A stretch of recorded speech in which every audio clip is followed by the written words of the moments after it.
The sun was merely a glowing orange ball emerging from beneath the horizon as we taxi for takeoff at Melbourne's Moorabbin Airport. Anne and I, and friends Margaret and Gary, were about to take a 45-minute flight into the relative unknown, a small Bass Strait body of land known as King Island.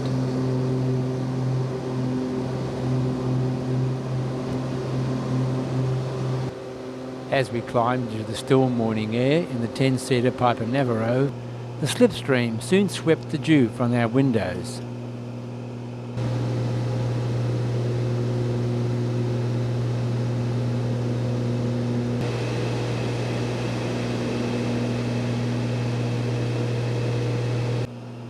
The aircraft circled the airfield before following Port Phillip Bay around to Mornington Peninsula and heading southward to the island.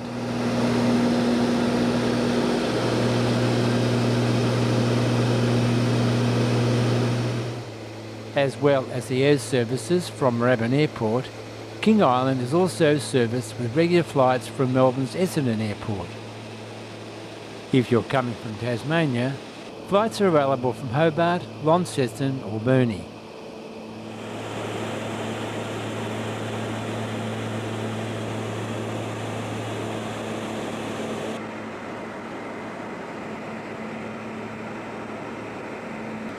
Leaving the Mornington Peninsula behind was then out over the open waters of Bass Strait.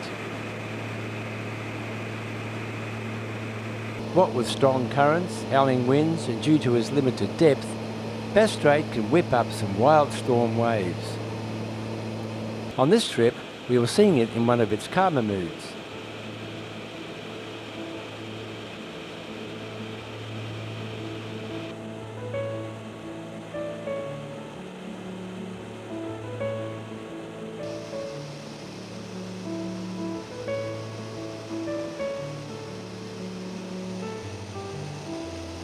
Our first sighting of the island was Cape Wickham at the northern tip.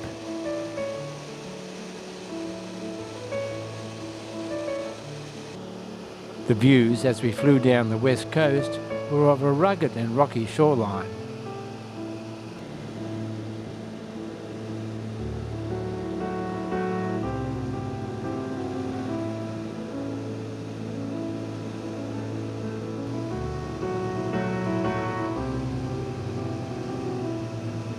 While coming into land, it was obvious how relatively flat this landmass was. The highest elevation on the island is only 162 metres.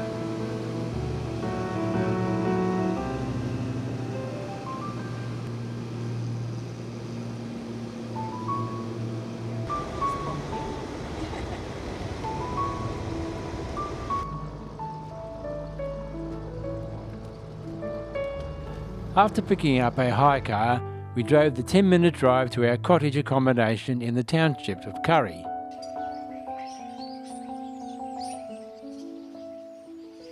Currie is the largest township on King Island.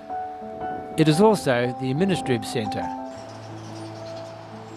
The town is situated just inland from a partly sheltered natural harbour and is the western entrance to Bass Strait. The town was named after Archibald Currie, a Melbourne shipowner who purchased the remains of the Netherby, wrecked near there in 1866.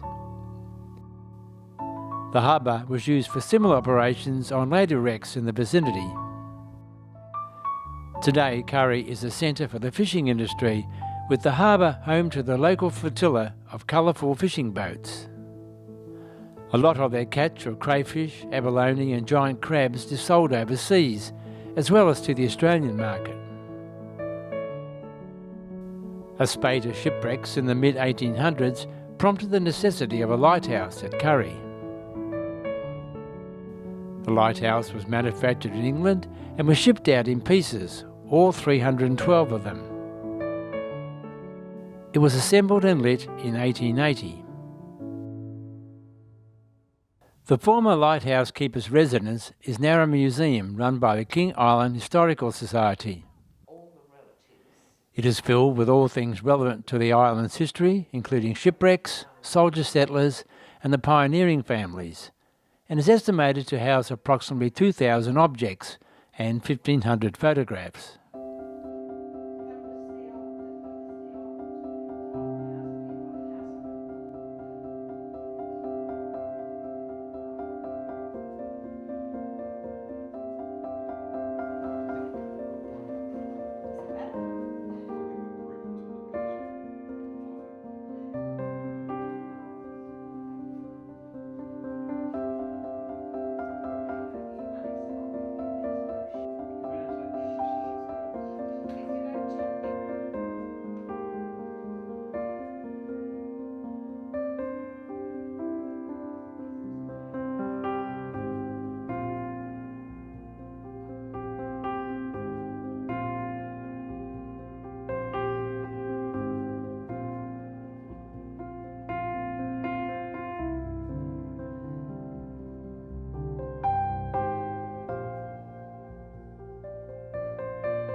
Featured in the museum is a cannon from the ship Quirky, which was wrecked on King Island in 1845 with the loss of 400 lives.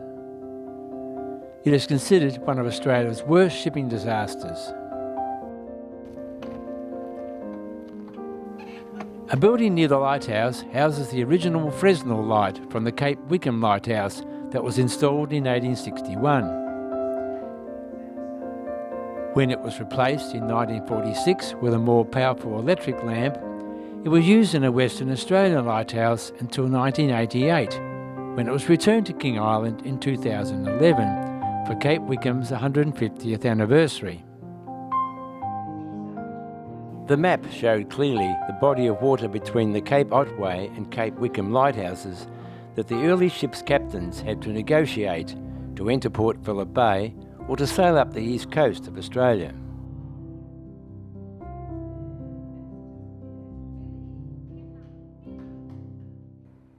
Then there's a unique and quirky side of King Island. Right on the harbour waterfront is a colourful BYO restaurant. And in this case, BYO means bring your own food as well as your drinks. The restaurant without food is the brainchild of local Caroline Kinnemonth. Back in the 1990s, Caroline decided to restore the derelict boathouse and turn it into a restaurant. There is no set charge to use the boathouse. Customers just make a donation in the honesty box. The boathouse is beautifully laid out inside with views overlooking the harbour. It has glasses, cups, plates and cutlery. All you have to do is wash up after and leave things as you found them. We found that this concept of honesty was the norm all over the island.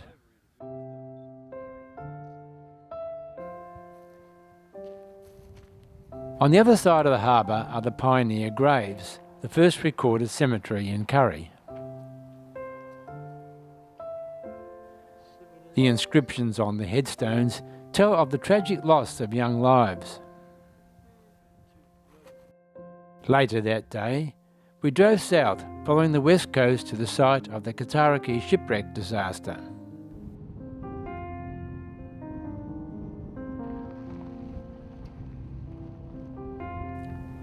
The waters around King Island are infamous for shipwrecks, and it is believed that there have been as many as 140 or so.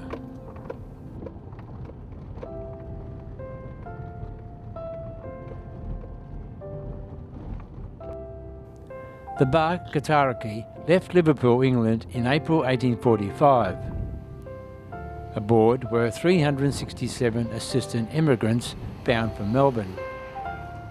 173 of them were children under the age of 15. 4 months later, as Quirky entered Bass Strait, she encountered a severe storm and was cast onto the rocks just off Fitzmaurice Bay.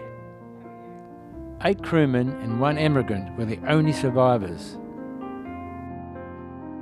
The 9 castaways were stranded for 5 weeks until they were finally rescued and taken to Melbourne. Nearby is a memorial marking a mass grave containing over 200 bodies. We then travelled further south to the Seal Rocks Road and took the 15-minute walk to the calcified forest.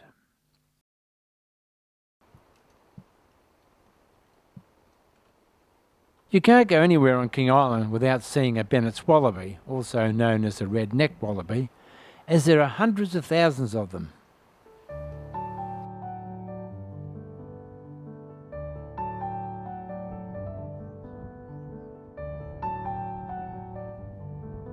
These calcareous formations are what's left of a 7,000-year-old forest.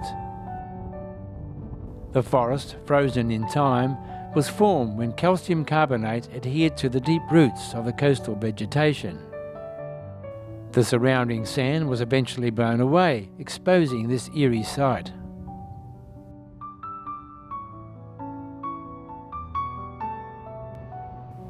The view from the platform at Seal Rocks would have to be described as dramatic. Though there were no seals, we did spot a wallaby or two on the steep slopes.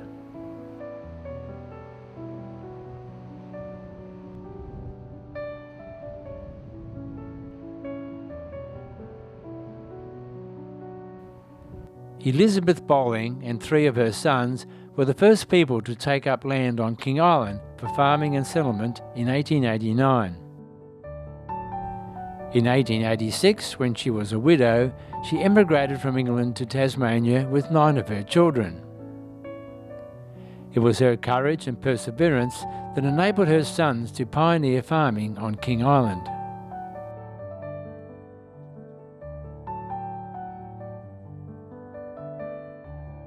We were now travelling north of Currie to visit Porky Beach. Porky Beach is accessed by driving through the King Island Dairy Factory.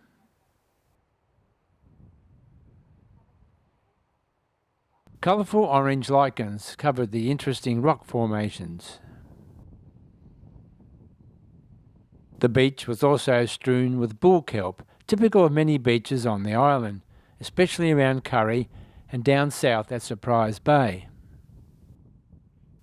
In fact, kelp farming is one of King Island's main industries.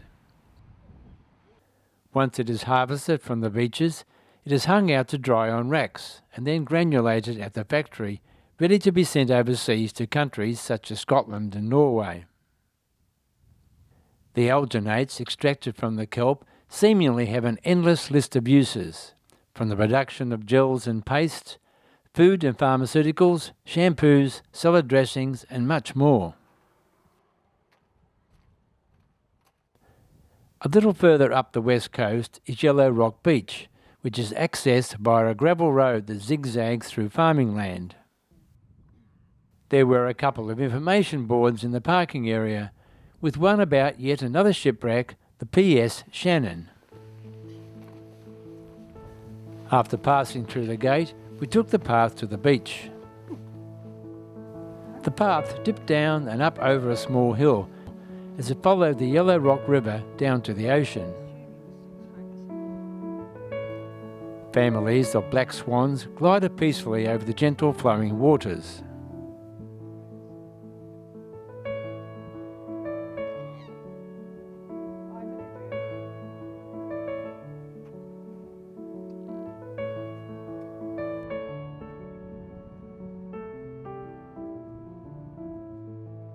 The tide was out and we had no trouble crossing at the river mouth to head down to the beach. Once on the wide, pristine beach, we could see the remains of the shipwreck in the distance.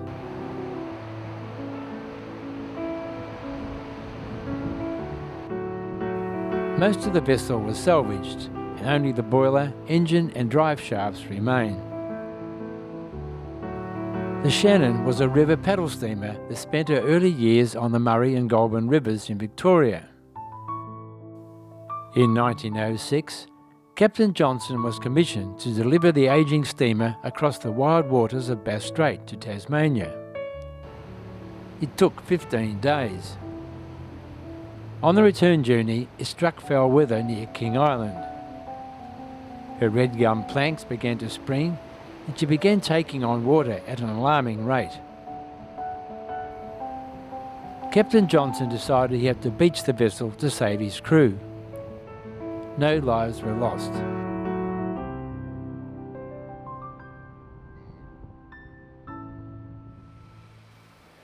Lavinia State Reserve occupies much of the coast at the northeastern end and extends from Lake Martha Lavinia and Penny's Lagoon in the north to the estuary of the Sea Elephant River in the south.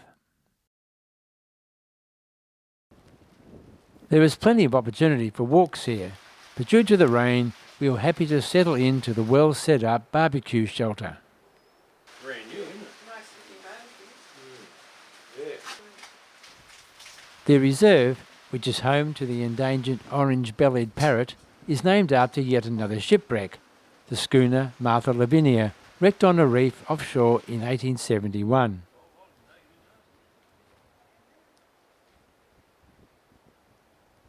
Moving on, we went to the northernmost point of the island, Cape Wickham. As it was still raining, we headed straight for the Cape Wickham Golf Course clubhouse. The golf course, opened to the public in 2015, has been described as one of the very best courses built in the last 50 years anywhere in the world. It certainly would have to be one of the most scenic, with great views from the cosy clubhouse.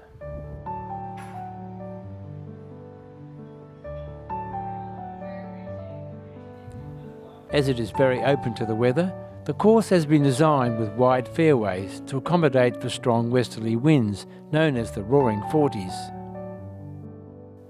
But nothing seems to discourage a keen golfer. Now that the rain had eased off, we took the short drive to the Lighthouse. At an impressive 48 metres, the tower is the tallest in Australia. Using local granite, every stone was hand sculpted, resulting in a magnificent structure.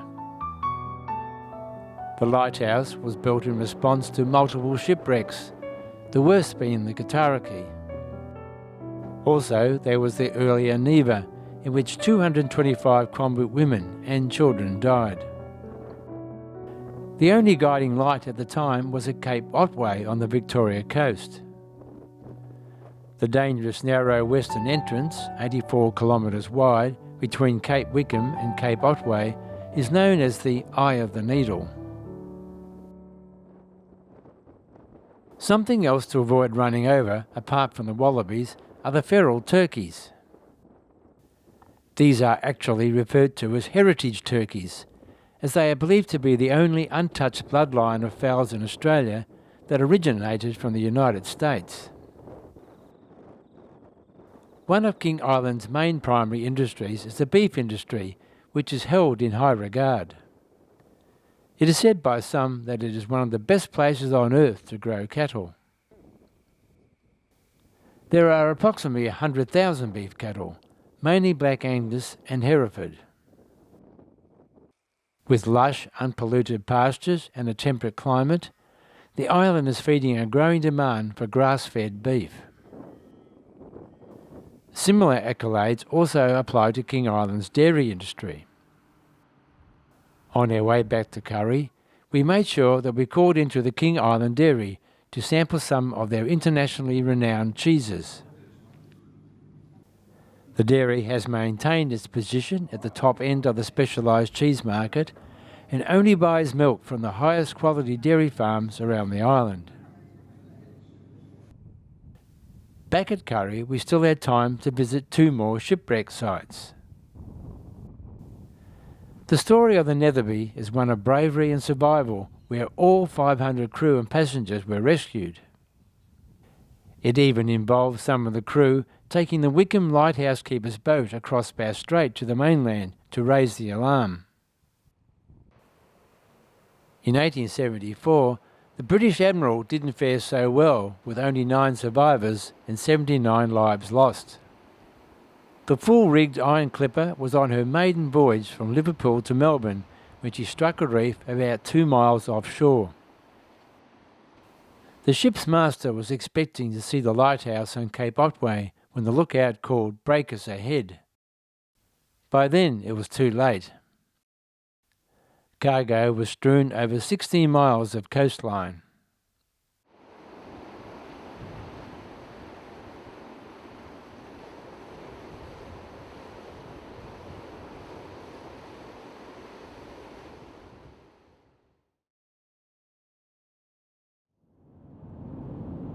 The weather was looking much brighter as we drove through Pagara on our way to the east coast.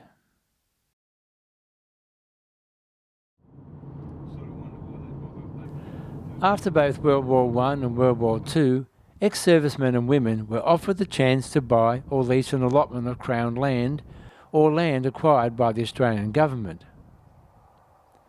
The idea was to open up otherwise little inhabited or remote areas. Heading further east, we left the farmland and travelled through an extensive wooded area on our way to Naracoopa on the coast. Naracoopa, a sleepy little seaside village on Sea Elephant Bay, is well known for its jetty. Built around 1915, it is just short of 200 metres long in its present form. In 1996, a demolition order was placed on it, but the locals jacked up, taking on the Tasmanian government. Eventually the locals won, and the jetty was restored and reopened in 2010. If you really want to get away from it all, Naracoopa is the perfect seaside village. Accommodation units and holiday houses known as shacks line the well-maintained boulevard. According to a cairn down by the bay, this is where King Island was declared a British possession in 1802 by Lieutenant Robbins on the HMS Cumberland. In 1802, the whole of the bay was covered with sea elephants. By 1805, just 3 years later, sealers had completely wiped out the colony.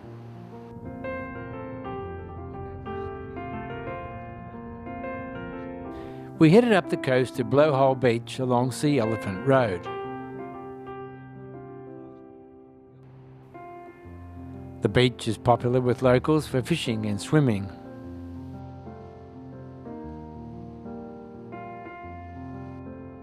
The sea was relatively calm that day, and there was not much blowhole activity.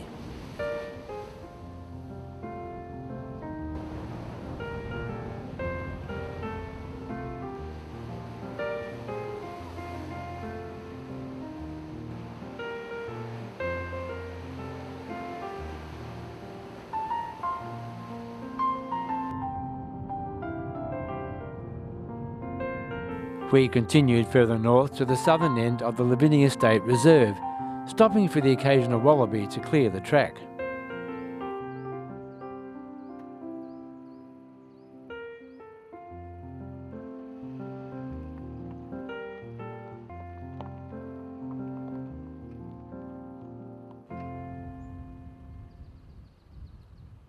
From the car park, the path meanders through dense coastal vegetation.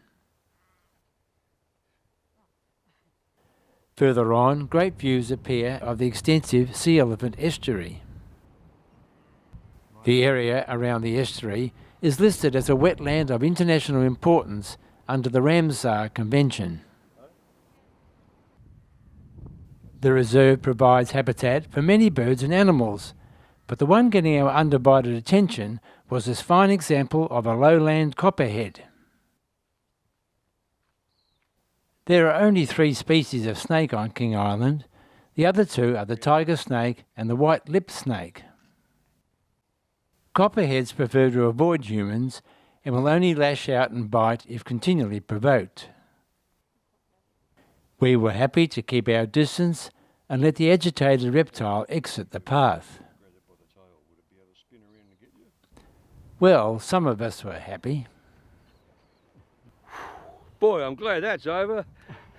But was it?